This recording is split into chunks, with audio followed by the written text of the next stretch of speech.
Saitatiere, and the movie that I chose to do my analysis on is I, Tanya, directed by Craig Gillespie. The semi-comical biography released in 2017 follows Tanya Harding's rise to fame as a world-renowned figure skater, as well as the infamous attacks on her rival and teammate Nancy Kerrigan that brought Harding's career to a premature end.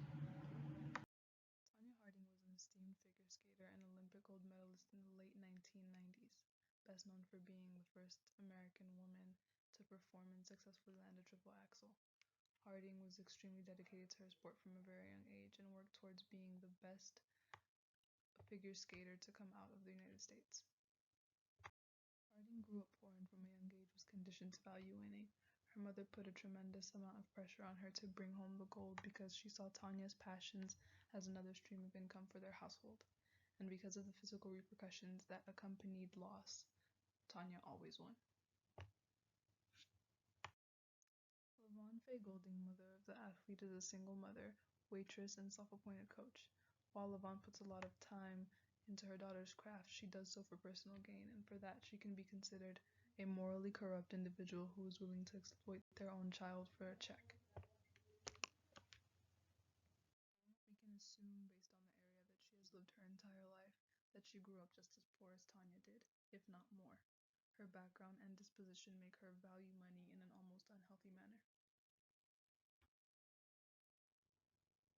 Jeff Gillooly, Tanya's first husband, was a seemingly good man from the outside looking in. He fell in love with Harding immediately upon seeing her, and they were married by 20. He was a very supportive husband, maybe a bit too supportive, and he put Tanya and her career above himself. However, he had one major flaw that was impossible to overlook. He was an extremely abusive individual. Gillooly was an extremely passionate man, and much like a child, his emotions were shown through his actions. He was extremely volatile and oftentimes acted irrationally without any regard to those around him. Of course, this landed him in a lot of trouble, which he typically talked himself out of due to his familiarity with the local officers.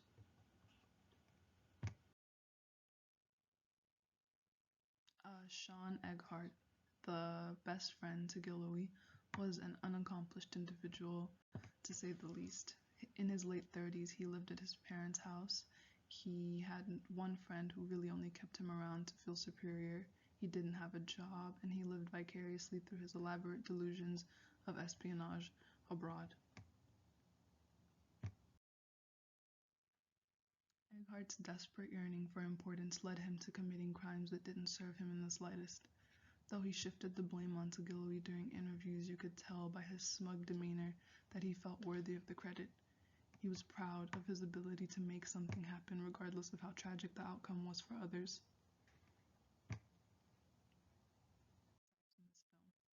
The Unhealed Wound. Tanya Harding had a very abusive childhood, so she went into her adult life expecting and accepting abuse.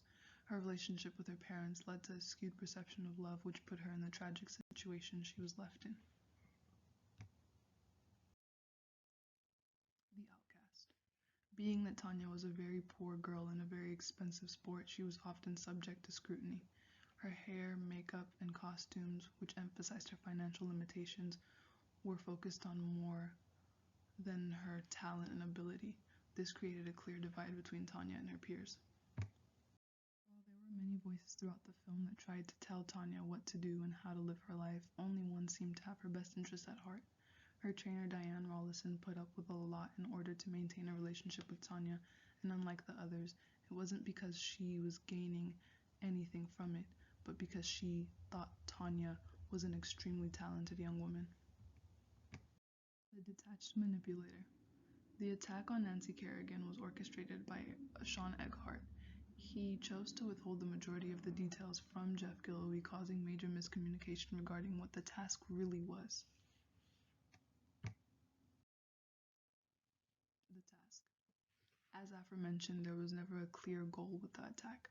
According to Jeff Gillooly, Nancy Kerrigan was only meant to receive a death threat that would scare her out of competing.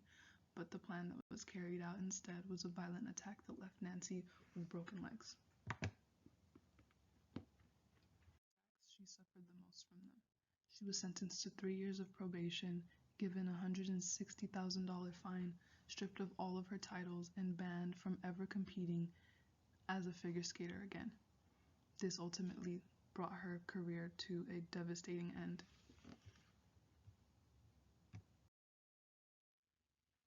This movie intends to call out the media and consumers of it for chasing a story instead of the truth and being so hungry for entertainment that we are willing to ruin the lives of others without sufficient evidence simply for a good laugh.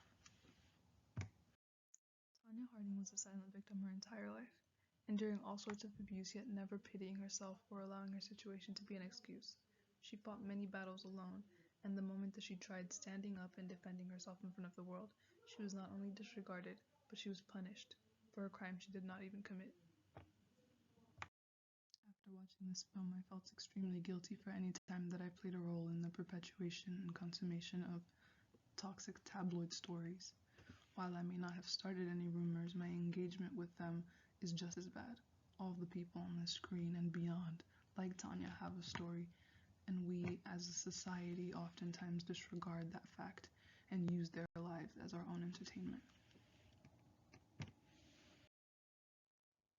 I could definitely relate to Tonya's focus and dedication to her craft. I tend to display these same qualities when I am partaking in a task that I personally am really passionate about.